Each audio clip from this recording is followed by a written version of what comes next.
آپ صلی اللہ علیہ وسلم نے فرمایا، اگر جھک جانے یعنی عاجز اختیار کرنے سے تمہاری عزت گھٹ جائے تو قیامت کے دن مجھ سے لے لینا۔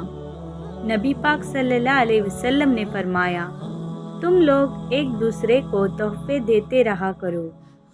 ایک صحابی رضی اللہ عنہ نے پوچھا، اگر کسی کے پاس تحفہ نہ ہو تو؟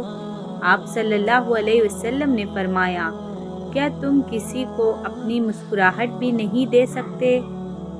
نبی پاک صلی اللہ علیہ وسلم کی نصیحت۔ رسول اللہ صلی اللہ علیہ وسلم نے فرمایا، تم کسی کی کمزوریوں کی تلاش میں نہ رہا کرو اور جاسوسوں کی طرح کسی کے عیب معلوم کرنے کی کوشش بھی نہ کرو۔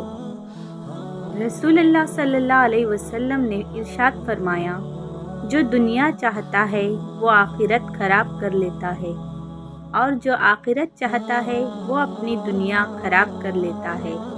اسی لیے جو چیز باقی رہنے والی ہے، اسی کو فنا ہونے والی چیز پر ترجیح دو۔